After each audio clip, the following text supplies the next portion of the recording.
நீங்க ட்ரேடிங்ல ரொம்பவே செல்ஃப் மோட்டிவேட்டடா இருக்கிறீங்க அப்பிடின்னா, கண்டிப்பா அது உங்களுக்கு ஃபெயிலியர தான் கொண்டு வரும். ஏன் இப்படி சொல்றீங்க? நம்ம வாழ்க்கையில ஒரு கட்டத்துக்கு போணும் அப்பிடின்னா, செல்ஃப் மோட்டிவேஷன் இல்லாம எப்படி? செல்ஃப் மோட்டிவேஷன் தானே இம்பார்ட்டன்ட் அப்படின்னு பார்த்தீங்கன்னா, கண்டிப்பா கிடையாது. Self motivation is a by product. அப்ப எது கோர் அப்படின்னு பார்த்தீங்க அப்பிடின்னா, self discipline and self confidence இந்த 2ம் தான் இம்பார்ட்டன்ட்டா. செல்ஃப் கான்ஃபிடன்ஸை ட்ரேடிங்கில நம்ம எப்படி கொண்டு வரணும் அப்படின்னு பார்த்தீங்க அப்படின்னா, ஃபஸ்ட்டு நீங்க ட்ரேடிங் பண்ணும்போது, தனியா உட்காந்து ட்ரேட் பண்ணுங்க. யார்கிட்டயும் கேட்டு டிஸ்கஸ் பண்ணிட்டு ட்ரேட் பண்ணாதீங்க.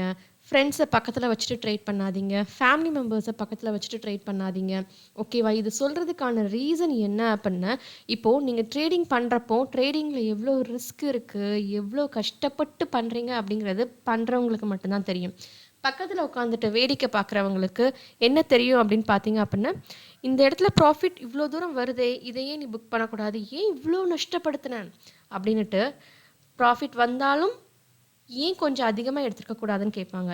நஷ்டமாச்சு அப்புட்ன்னா, "ஏன் இவ்ளோ நஷ்டம் பண்ண?" அப்படின்ட்டு கேட்பாங்க.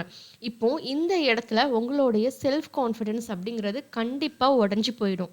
ஓகேவா? அதனால ட்ரேடிங் பண்ணும்போது உங்களுடைய செல்ஃப் கான்ஃபிடன்ஸ் டெவலப் ஆகணும் அப்படின்னு, நீங்களா ஒரு விஷயத்த கரெக்ட்டான வழியில போய் கத்துக்கிட்டு, அத நீங்க அப்ளை பண்ணும்போது, நீங்க தனியா உட்காந்து தான் ட்ரேட் பண்ணணும். தனியா உட்காந்து பண்ணும்போது தான், நீங்க எந்த இடத்துல மிஸ்டேக் பண்றீங்க அப்படிங்கிறது உங்களுக்கு தெரியும். அத நீங்களே ஓனா செல்ஃபா கரெக்ட் பண்ணிக்கூடக்கூடிய அந்த கான்ஃபிடன்ஸ் லெவலும் உங்களுக்கு வந்து இம்ப்ரூவ் ஆகும். ஓகேவா? அதனால செல்ஃப் கான்ஃபிடன்ஸ டெவலப் பண்ணிக்கிறதுக்கு நீங்க இந்த விஷயத்த பண்ணியே ஆகணும்.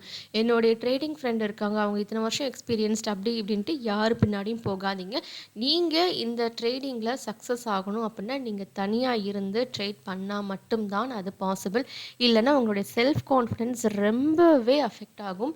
ஸோ, இத நான் வந்து பேக் டெஸ்ட் பண்ணி எப்படி ஸ்ட்ராட்டஜிஸ பேக் டெஸ்ட் பண்றாங்களோ, அதே மாரி இத நான் பேக் டெஸ்ட் பண்ணி, எக்ஸ்பீரியன்ஸ் பண்ணுனதுனால தான் நான் இவ்ளோ ஷூரா, கான்ஃபிடென்ட்டா சொல்றேன். ஓகேவா? நெக்ஸ்ட் செல்ஃப் டிசிப்ளின் அப்படிங்கிறது பார்த்தீங்க அப்படின்னா, நம்மளுடைய ஃப்ரெண்ட்ஸ், ரிலேட்டிவ்ஸ், நம்மளுடைய பசங்களுக்கு நெறைய அட்வைஸ் குடுப்போம். ஆனா, நாமளே அத ஃபாலோ பண்ணுவோமா அப்படின்னு பார்த்தா கண்டிப்பா கிடையாது. மார்னிங் 6:00 எந்திக்கணும் அப்படின்ட்டு எல்லாருமே அலார்ம் வைப்போங்க.